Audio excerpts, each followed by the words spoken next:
Hello student, good morning all of you. कैसे हैं? उम्मीद है कि अच्छे होंगे। तो दोस्तों, मैं आपका टीचर हेमंत गौड़ आपके लिए लेकर के आया हूं आज लिंग यानी हिंदी व्याकरण का लिंग क्लास लेकर के आया हूं, जो आपको सबसे बेहतरीन ढंग से आपके सामने रिप्रेजेंट करेंगे।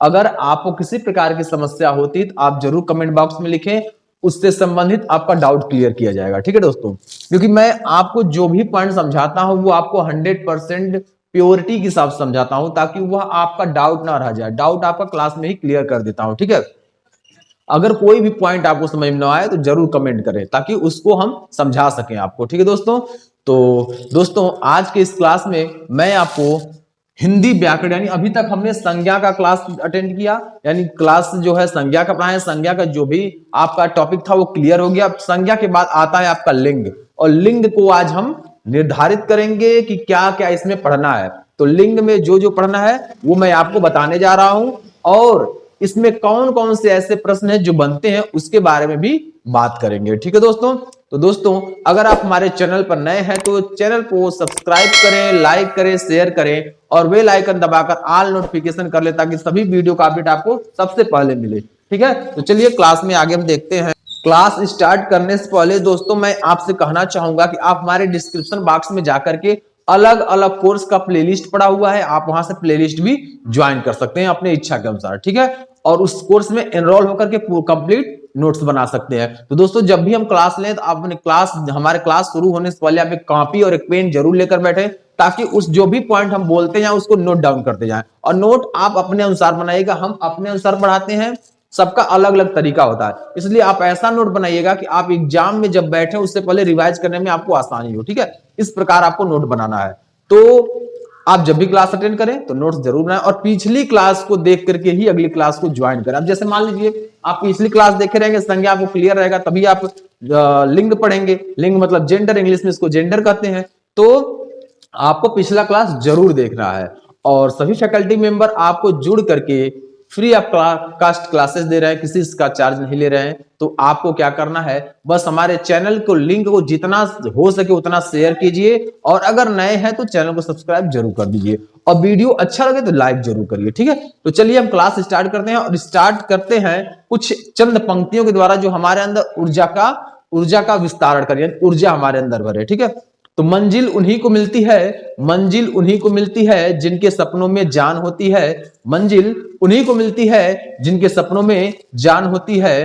पंख से कुछ नहीं होता, पंख से कुछ नहीं होता, हौसलों से उड़ान होती है, हौसलों से उड़ान होती है। Welcome to online study channel. तो आपको सभी प्रकार के फैकल्टी मेंबर आपको पढ़ाएंगे।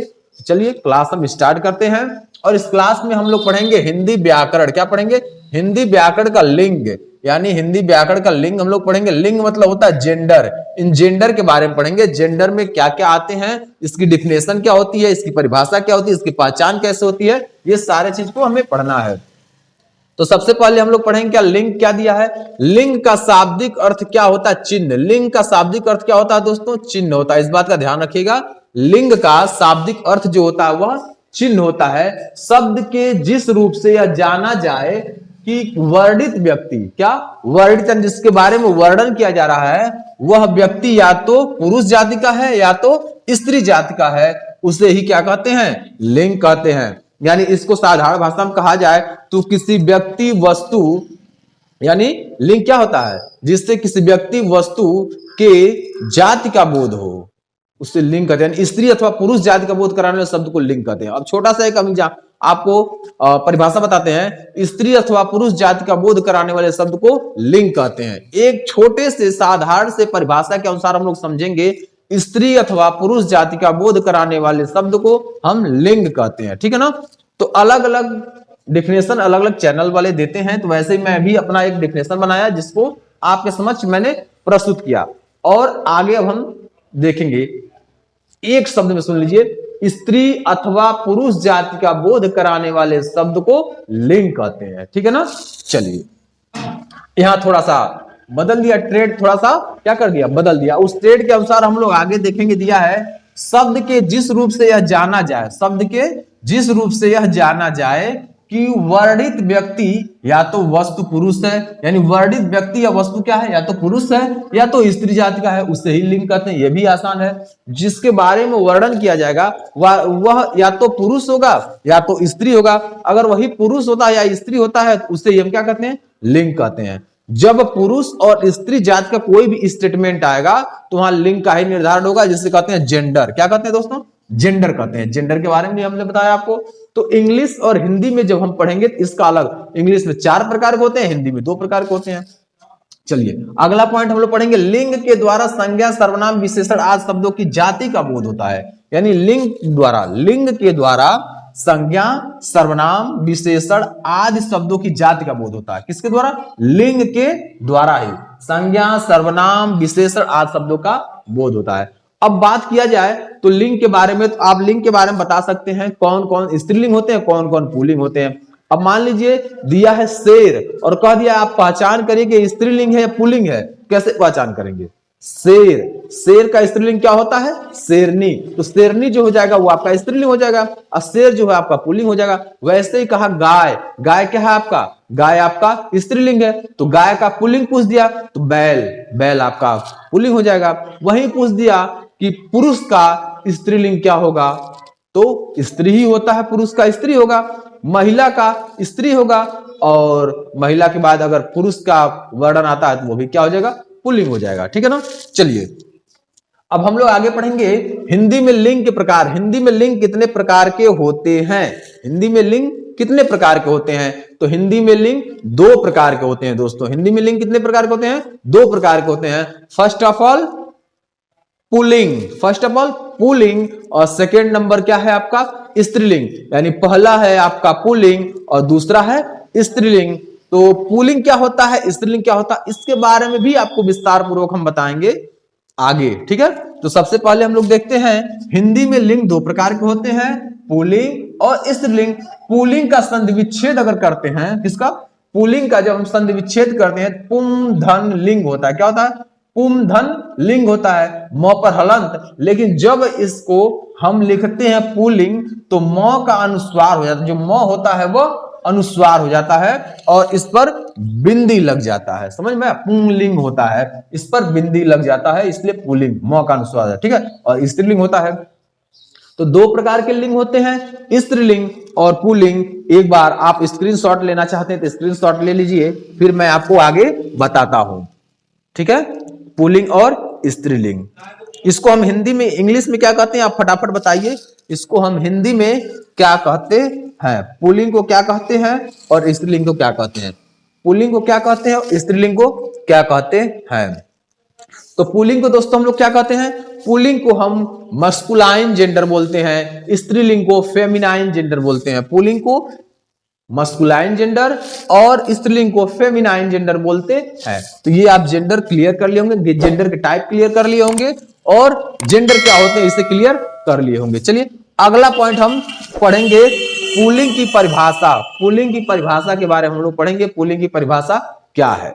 चलिए दिया है, पुरुष जाति का बोध कराने वाले शब्द को हम पुल्लिंग कहते हैं। हमने आपको बताया था कि जब किसी वस्तु से, किसी शब्द से यह पता चले कि पुरुष जाति का बोध हो रहा है तो उसे क्या कहते हैं, पुल्लिंग कहते हैं।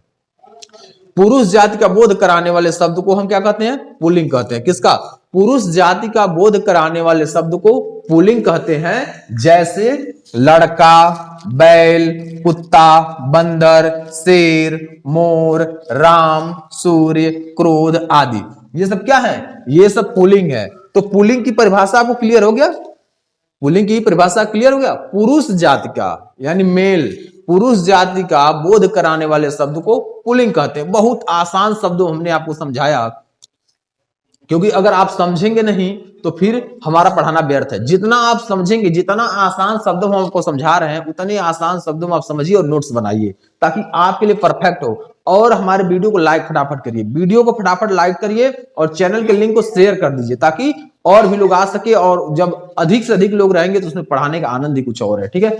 चलिए आगे हम लोग पढ़ेंगे स्त्री की परिभाषा। स्त्रीलिंग की परिभाषा क्या होता है, क्या स्त्रीलिंग की परिभाषा क्या होता है, इसको हम लोग पढ़ेंगे। यानी स्त्री जाति का बोध कराने वाले शब्द को स्त्रीलिंग कहते हैं। किसका, स्त्री जाति का बोध कराने वाले शब्द को स्त्रीलिंग कहते हैं। स्त्री जात का बोध कराने वाले शब्द को स्त्रीलिंग कहते हैं। ये आपको हमने पहले भी एक छोटे से शॉर्ट डिस्क्रिप्शन में भी बताए थे। स्त्री जाति का बोध कराने वाले शब्द स्त्रीलिंग कहलाते हैं। स्त्री जाति का बोध कराने वाले शब्द स्त्रीलिंग कहलाते हैं। जैसे लड़की, गाय, कुतिया, बकरी, बंदरिया, शेरनी, मोरनी, छात्रा, महोदया आदि। यानी ये सब क्या है? ये सभी स्त्रीलिंग है। क्या है? ये सभी स्त्रीलिंग है। हमने स्त्रीलिंग और पुल्लिंग दोनों का डिफिनेशन और साथ में एग्जाम्पल बताया। अगर आपको इसमें थोड़ी सी भी कहीं समस्या हो तो आप जरूर कमेंट बॉक्स करें, हम आपको उसका जरूर जवाब देंगे और आपको समझाएंगे। ठीक है ना। चलिए अगला दिया है आपका हिंदी में लिंग निर्धारण। हिंदी में लिंग निर्धारण किस आधार पर होता है? तो हिंदी में लिंग निर्धारण पहला है रूप के आधार पर होता है, दूसरा है प्रयोग के आधार पर होता है और तीसरा है अर्थ के आधार पर होता है। यानी हिंदी में लिंग निर्धारण 3 आधार पर होता है। हिंदी में लिंग निर्धारण 3 आधार पर होता है। पहला जो आपका है रूप के आधार पर, दूसरा है प्रयोग के आधार पर और तीसरा है अर्थ के आधार पर। यानी तीनों आधार पर होते हैं। तो उम्मीद है दोस्तों आपको ये पूरा समझ में आ गया होगा। अगर यह स्लाइड आपको समझ में आ गया तो चैनल को फटाफट लाइक करिए, हमारे वीडियो को लाइक कीजिए और चैनल को सब्सक्राइब जरूर करिए, क्योंकि मैं आगे और कुछ और बेहतर अगले स्लाइड में पढ़ाने वाला हूं। तो अगर हमारे चैनल पर नए हैं तो चैनल को सब्सक्राइब करें, लाइक करें, शेयर करें और बेल आइकन दबाकर ऑल नोटिफिकेशन कर लें ताकि सभी वीडियो का अपडेट आपको टाइमली मिले। तो चलिए अगले स्लाइड पे चलते हैं। तो दोस्तों अब हम लोग इस स्लाइड में देखेंगे रूप, यानी हम लोग देखेंगे जो दिया है रूप के आधार पर। यानी रूप के आधार पर हमने नीचे पढ़ाया 3 प्रकार के होते हैं। वो जो तीनों प्रकार के होते हैं उनका हम अलग अलग विस्तार पूर्वक पढ़ेंगे। ठीक है। अब हम लोग अलग अलग विस्तार पूर्वक अध्ययन करेंगे।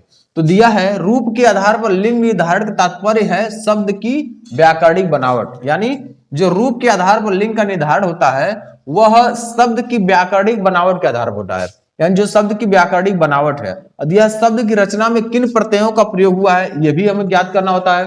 कि जो दिया हुआ है शब्द का, यानी शब्द की रचना में किन प्रत्ययों का प्रयोग हुआ है तथा शब्दांत में कौन कौन सा स्वर आया है। यानी इस शब्दांत में कौन कौन सा स्वर आया हुआ है इसके बारे में भी हम बात करेंगे और कैसे इसकी पहचान करेंगे हम।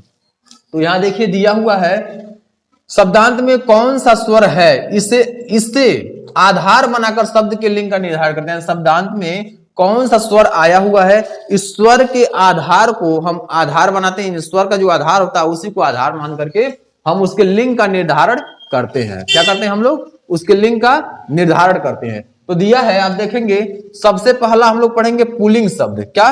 पुल्लिंग शब्द का निर्धारण हम लोग कैसे करते हैं इसके बारे में हम लोग देखेंगे। तो पुल्लिंग शब्द में दिया है अकारांत। अकारांत और आकारांत शब्द प्रायः पुल्लिंग होते हैं। कौन कौन होते हैं? अकारांत और आकारांत। क्या? अकारांत, यहां देखिए दिया है अकारांत और आकारांत शब्द प्रायः पुल्लिंग होते हैं। ये जो होते हैं अकारांत और आकारांत ये प्रायः क्या होते हैं दोस्तों? पुल्लिंग होते हैं। जैसे राम, सूर्य, क्रोध, समुद्र, चीता, घोड़ा, कपड़ा आदि ये क्या है?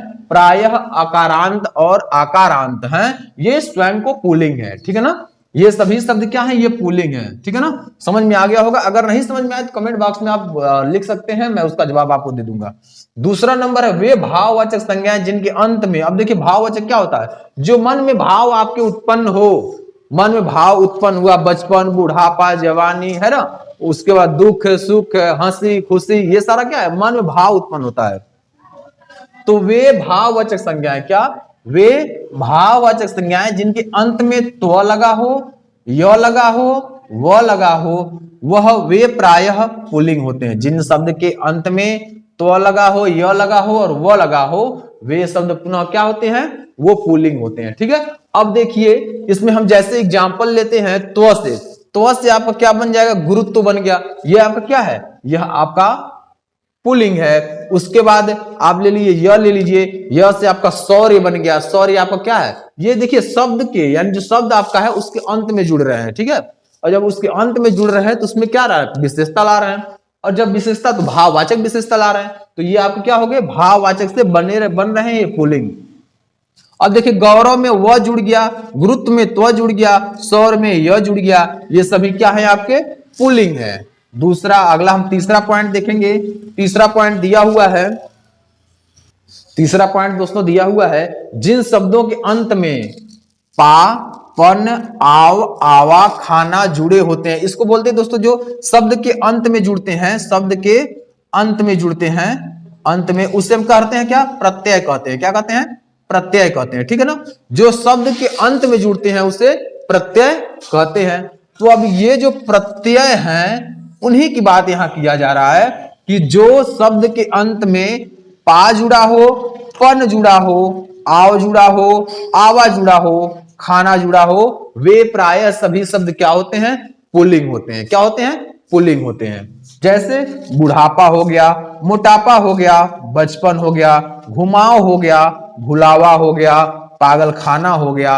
अब देखिए इसमें क्या जुड़ा, पागल खाना में खाना जुड़ा है, और भुलावा में क्या जुड़ा, वा जुड़ा है, या आवा जुड़ा है, आवा जुड़ा है, घुमाव में आव जुड़ा है, और बचपन में पन जुड़ा है, और मोटापा में पा जुड़ा है, बुढ़ापा में पा जुड़ा है। तो आप देख रहे हैं ये शब्द क्या है, ये सभी जो जुड़े हुए शब्द हैं वही आपके प्रत्यय हैं, और जब अंत में जुड़ गए तो उसकी विशेषता ला दिए। ये क्या कहलाए, ये पुल्लिंग कहलाए। क्या कहलाए दोस्तों, पुल्लिंग कहलाए। तो शायद उम्मीद है हमें कि आप पुल्लिंग की पहचान पूरा कर लिए, और पुल्लिंग की पहचान किन किन आधारों की जाती है ये भी हमने आपको बता दिया, कैसे की जाती है, कौन से प्रत्यय जुड़ते हैं पुल्लिंग होते हैं ये भी हमने आपको बता दिया।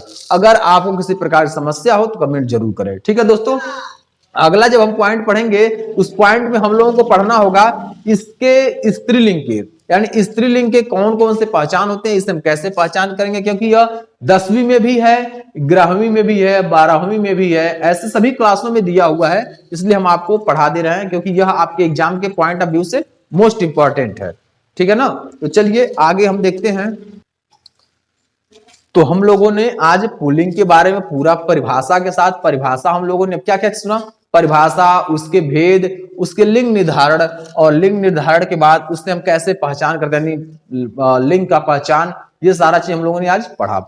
लेकिन अब हम लोग अगले क्लास में जो हम लोग पढ़ने वाले हैं वह होगा आपका स्त्रीलिंग की पहचान, स्त्रीलिंग की परिभाषा, ये सारा कुछ हम लोग पढ़ेंगे, ठीक है। तो दोस्तों कुछ पंक्तियां आपके लिए बयान करता हूं। क्या सफलता पाएगा, क्या सफलता पाएगा जो रहता निर्भर गैरों पर, क्या सफलता पाएगा जो रहता निर्भर गैरों पर, मंजिल तो उसके कदमों में है, मंजिल तो उसके कदमों में है, जो चलता अपने पैरों पर, जो चलता अपने पैरों पर। तो दोस्तों स्वागत है आपका इस स्टडी प्लेटफॉर्म पर, जहां से आपको सभी फैकल्टी मेंबर जुड़ करके आपको क्लासेस दे रहे हैं, और आपको बेहतरीन क्लासेस दे रहे हैं। तो आप जुड़े रहिए हमारे क्लासेस से, जहां पर आपको सभी सब्जेक्ट की तैयारी कराया जाता है। वह CUET का हो गया, सभी कॉमन यूनिवर्सिटी एंट्रेंस टेस्ट का भी तैयारी कराया जा रहा है, और UPP UPSI से संबंधित और भी जितने भी कॉम्पिटिटिव एग्जाम होते हैं, आर्मी का भी बैच स्टार्ट हो गया, सभी प्रकार कॉम्पिटिटिव एग्जाम की तैयारी होता है। तो दोस्तों बने रहे हमारे चैनल पर, कहीं और जाने की आवश्यकता नहीं है। आप डिस्क्रिप्शन बॉक्स में जा करके एनरोल कर सकते हैं, अलग अलग सब्जेक्ट का प्लेलिस्ट पड़ा हुआ है, वहां से आप प्लेलिस्ट वॉच कर सकते हैं, और डिस्क्रिप्शन बॉक्स में ही आपको दिया गया है स्टडी मटेरियल के लिए प्लेटफॉर्म, जैसे आपका टेलीग्राम दिया है, इंस्टाग्राम दिया है, और फेसबुक दिया है। इन तीनों सोशल मीडिया प्लेटफॉर्म पर आपका क्विज कराया जाता है, और सभी प्रकार के PDF यहीं दिए जाते हैं। तो आज के लिए इतना ही। Thanks for watching.